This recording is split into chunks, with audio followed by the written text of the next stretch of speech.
Good morning to our viewers out there and all our listeners.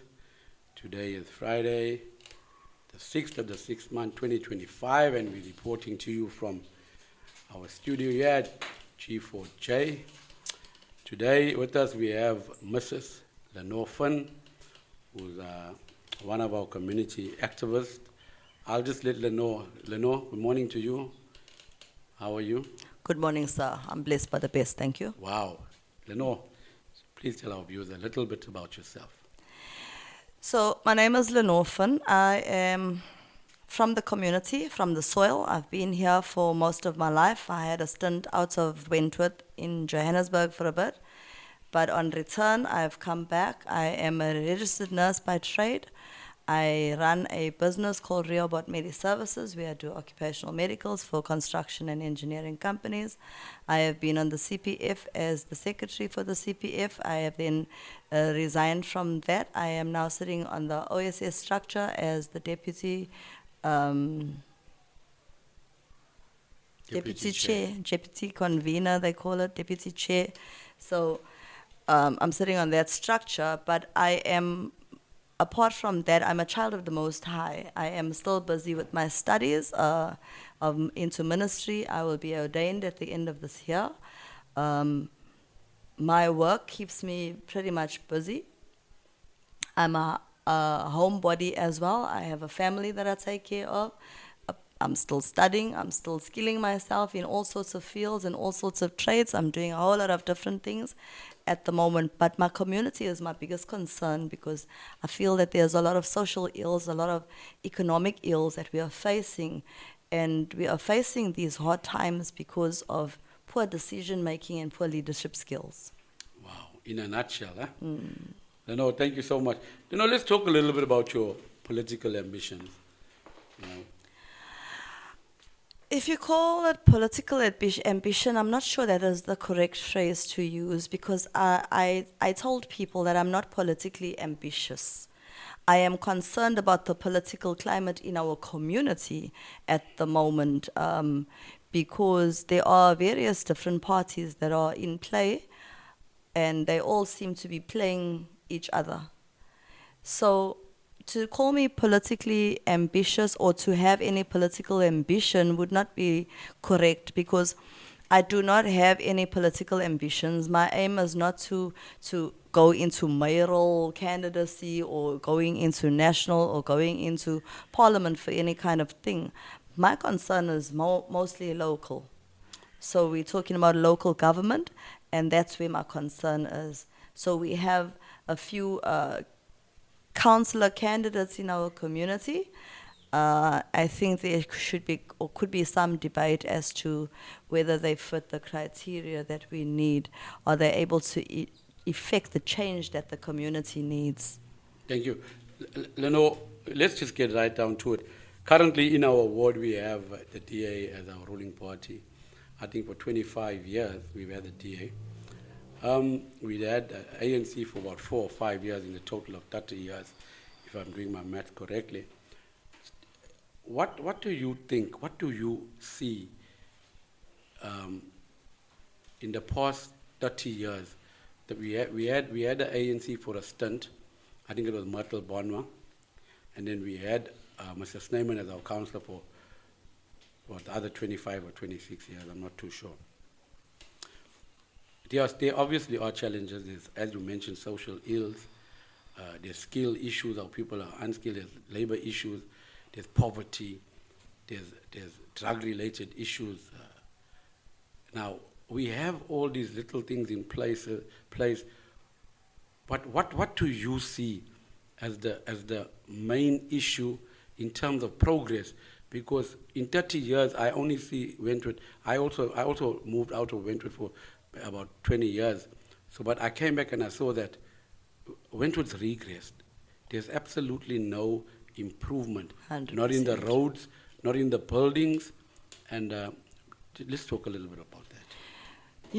Mr. Scullard, I think you're absolutely 100% correct. And that is one of our biggest plights. If we look, when we were under ANC regime, we did not have service delivery. We are now under DA regime. we still do not have service delivery. We are not poverty-stricken. We are not a poor community at all, but we are made poor by poor choices, by poor handling of funds, by poor handling of whatever comes into the community. Remember, we've got so much around our community. We call the South Durban Basin not for nothing. We are having so many factories, so many plants, so many buildings. We've got Engine, we've got HOSEF, we've got MTA that we had. MTA is closed down now, but we've got so many other small businesses around us. With that kind of business and the projects that we have going on, Wentworth should not be suffering. Ward 68 should not be suffering. There are no skills development programs in place. There are no skill development schools in place. Every project is supposed to produce a CSI. Apart from the CSI, we need to speak about CIPs that come into our community, into Ward 68. We get a CIP that comes into our ward on an annual basis of 3.5 million at this stage. But if you look out your window and look around you, is there anything that is worth 3.5 million in our community? And they're putting out trim gyms for us. No, sorry, wait, just to cut you short quickly there. Just let's go back a little bit. I want you, please, man, reiterate this point for me. Did you just say 3.5 million per annum? Per annum. So you're telling me for the 30 years, there's CIP, that's community investment. Community improvement. Community improvement being the operative word, where we see none. And we're talking about 3.5 million per annum. That's right. And it's 3.5 million now. I'm not sure where it escalated from. But I can tell you, there's nothing that I can see that in terms of improvement.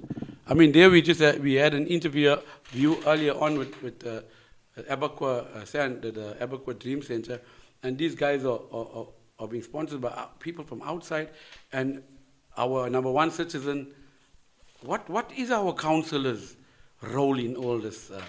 I know, forgive my ignorance here, but what is his? Well, I had to go and do a little bit of research to find out what the councillor's role is. What can we hold them accountable to and for? So the councillors are basically employees of the state council, and they get a salary, which means that they are accountable to us. They are mandated to give us feedback of everything that happens in the community. But our community meetings get called and this agenda hasn't changed. Nothing changes on the agenda. You'll talk about electricity, you'll talk about water, you'll talk about waste, refuse, and all of that. We are not addressing the problems that we are facing, because the problems that we are facing are being escalated by our leaders, by people that are supposed to be protecting us. So we're talking about drugs, we're talking about social ills, we're talking about poverty, we're talking about, as I said to you, when the mayor came for his visit, I said to him, he told us how poor we are, how crime infested we are. And I said to him, you come here dressed in your nice suits, telling us about how poor we are, and we're criminals, and we are, we just below everything else. But yet in this Ward 68, we don't have a soup kitchen that is funded by the government, and every other community does. We don't even have that, and that is a basic need. And then we ask ourselves, why are our people standing in queues waiting for food? No, what a wonderful thing. I just want to say, I want to galvanize what you just said now.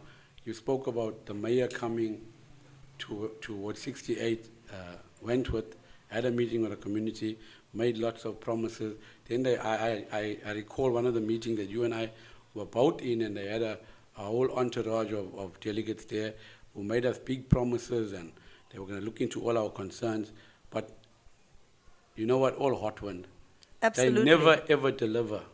Now, I want to just come back to this question, and I don't want it to look like I'm victimizing or calling anyone out. You know, we got to be realistic. Let's talk a little bit about the past.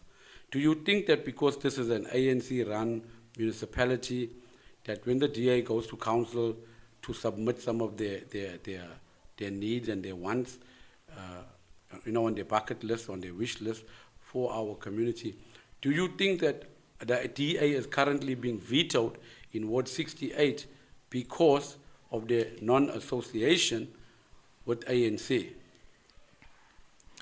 100%. Or with the purse, I should say. It's 100% correct, because as much as we can say we are a DA ward, the DA is not getting service delivery simply because they don't hold the purse strings. Okay. So when they go to council and they raise any issues, nobody is listening because we are not ANC. And so we can go and call it racial and racist as we want to, but we must understand that it does exist. Okay. Racism does exist, Yes. and it's very real. And so because we are not an ANC ward, why would they bother? Exactly. They have tried many times to get the votes across to ANC, but they haven't been successful in that. So we get poor service delivery. We get our waste not taken out as it's supposed to. We get our lights not sorted out the way it should be. Our parks and our grass doesn't get cut the way it should be. And the people that come and cut can tell you nicely, they only get paid to cut. They don't get paid to clear it up. Wow. So who is responsible for that? Who do we hold accountable for that? I- Because we are saying we are living in this wood and we pride ourselves in cleanliness, but we Yeah. are surrounded by filth on a daily Yes, basis. yes. We talk about unemployment, which is actually top of the list in Wentworth is rife. And with unemployment comes drugs, that comes the selling of drugs, drug abuse, robberies, hijacking, because people, you spoke about food kitchens in the area, and one of the things that I noticed that 90% of our youth are unemployed straight out of school and no employment opportunities. But I want to go back to the issue of the political climate, and I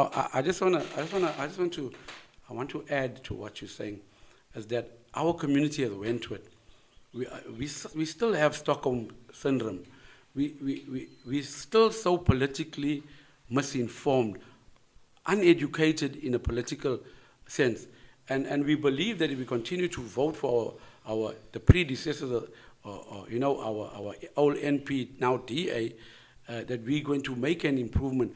But just from my perspective, I'm saying, if we don't vote for the purse, we will continue to be DA-led, but yet the DA is still under the ANC in this municipality. Regime. So when you cast in your vote for DA, you're wasting your vote, because they're going to go to council and there's going to be no money that's going to be allocated. They'll get only that's legislated that they must get that amount that's put aside for Ward 68 and no more.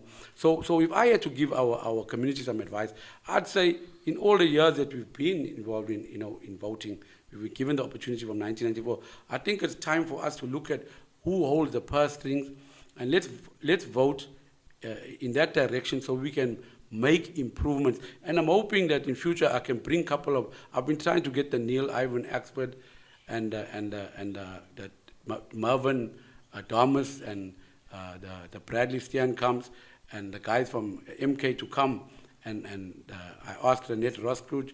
She says she's not the number one candidate yet. But I'm hoping, as we go on in our shows, we can bring these people to tell them the truth, and tell them, let them market their story of why the people should vote for that particular political party. And yet we know that it's not about the party, it's about the member. And then going forward, I think that we'll all be politically informed and we'll make the right decisions. And I believe that I spoke to one of the political leaders yesterday from the MK, and they said to me that, to all our listeners out there, that Jacob Zuma himself is going to be coming here shortly. And one of the questions that we want to ask Jacob is, when they were part of the ANC, why didn't they look after the colored people? And this guy ensured me that that's not the truth. So I'm hoping that we can get these guys in an interview and we can say to our community that, look, this is why, and let him answer, publicly. And then we have the Caton McKenzie's, who's also, one of the good runners in Wentworth. And Caton made some promises for 30 days, and I think our 30 days are up or coming shortly. Yeah, at Ogle Road Ground, he was supposed to make some improvements. I'm going to go there today and have a look. And then also in 60 days. So there's a 30-day promise and a 60-day promise. But we also know that that after the 2024 elections, nationals, that Gayton disbanded the whole of KZN. You want to talk a little bit about that? I don't want to put you on the spot. No problem. I want to talk about the fact that you're saying our people do the same thing all the time. So Einstein's definition of madness is doing the same thing all the time and expecting a different result. And so, yes, our people are not politically savvy. They make decisions of who they're going to vote for based on who they like, who they see busy in the community, who they perceive that is doing something for the good of the community. And not everything that you see is the glitz and the glamour that it's made out to be. So discernment is lacking in our community. But apart from that, when you are ignorant, you are not able to make informed decisions. And it's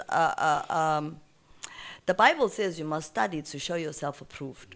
So our people need to be able to be interested. I've had a few discussions with people with regard to politics, and I hear that they no, just tell me who you want me to vote for. And that is not how you make a decision of who you're going to vote for. You can't do that.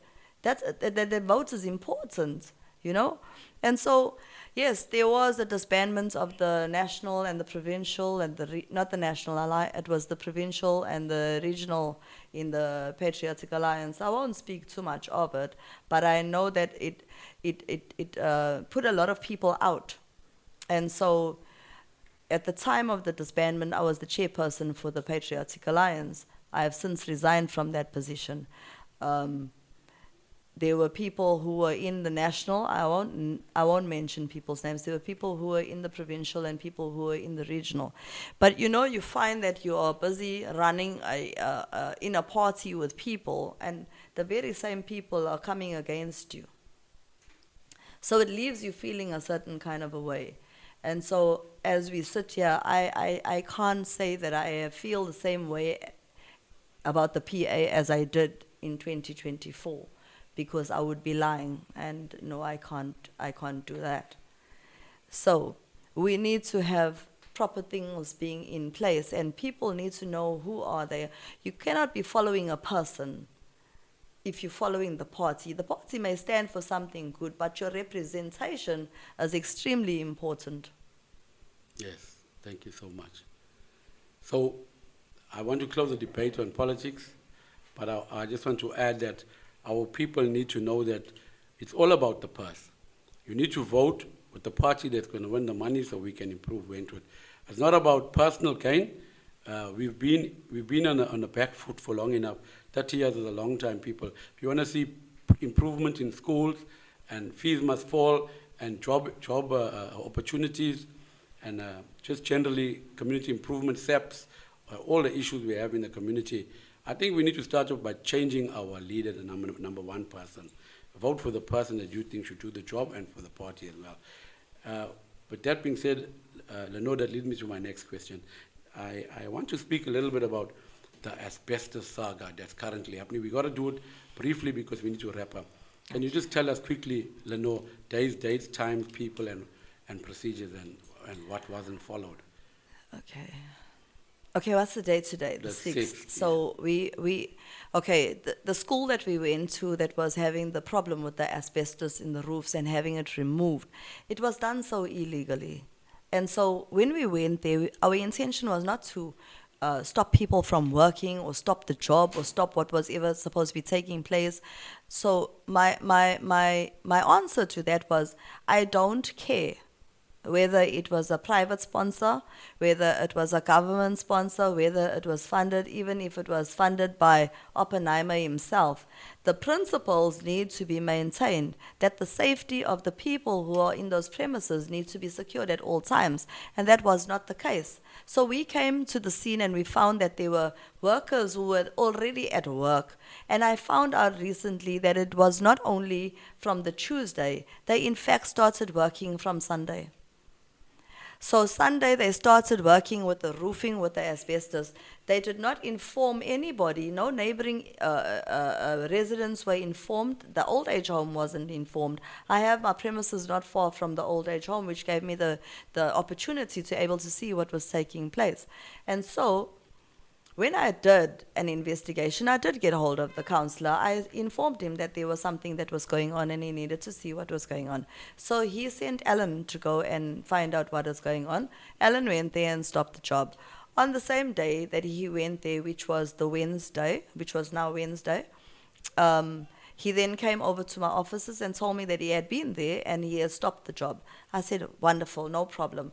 Has it been evacuated? No. So I said, let me take a walk. I was actually going down to Spar, our friendly supermarket. We went down and I see that the guys are still on the roof. So I went in and I said to them, no, this is not on. You'll need to come down from there now. We cannot have you guys working here. We also then saw that there were somebody was in the kitchen preparing food for the kids that go there. Some of the children are like 6 months old that go there. And so you were preparing food for these kids in that kitchen where all this asbestos was taking place above them, and these kids were being fed. So this then took place on Monday and Tuesday without our knowledge. And now Wednesday it is discovered. So the principal told me that she's closing the school down because she wasn't aware. And that's okay to be not aware, but we need to be informed. And as far as I'm concerned, there should be no projects taking place in our community without the councillor being informed, being aware, knowing what is going on there.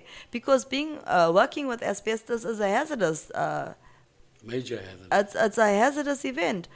There was no demarcated areas, there was no signage, there was no covering or cordoning off of any areas. There was no safe space where you could put the asbestos that you remove from the roofs.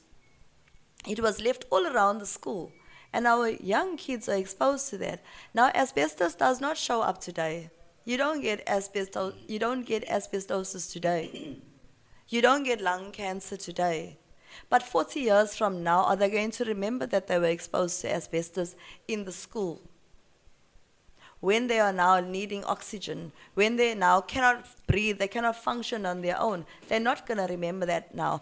These guys that were working there, we approached them in a very diplomatic fashion, and I asked them to give me the paperwork so that I can see that it meets the criteria, which obviously even at a glance you can see that it doesn't.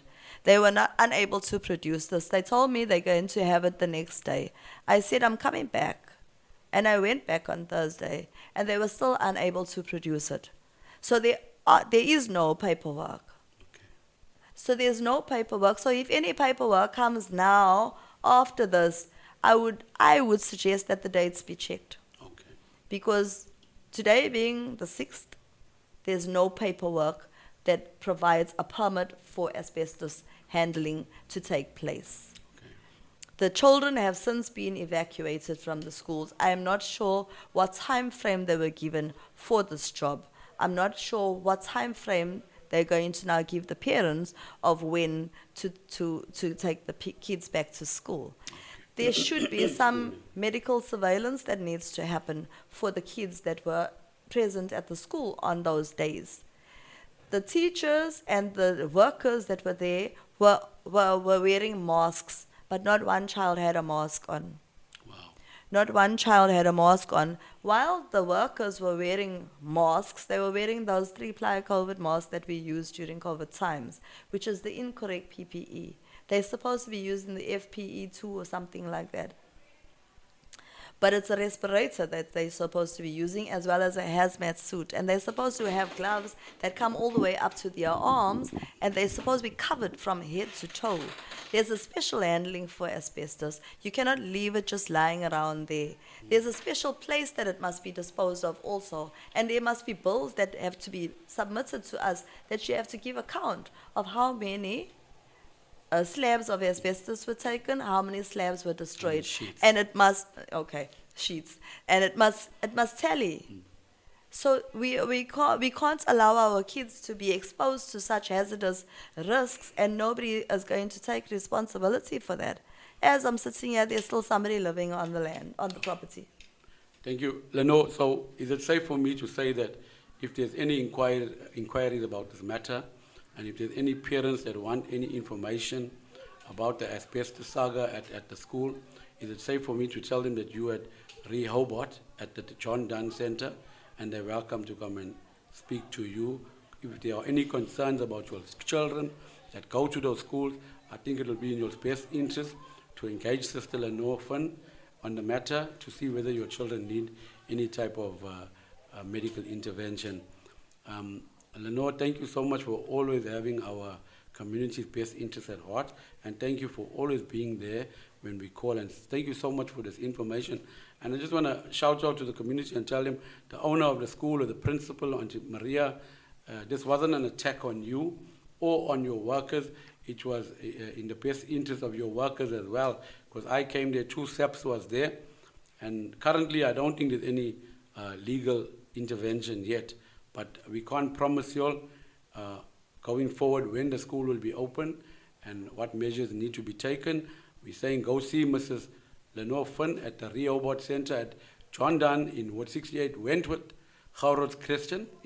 So from our team, the G4J team, we want to say thank you so much, Lenore Fynn, for coming out today and giving us an update on community matters. Thank you very much. G4J out.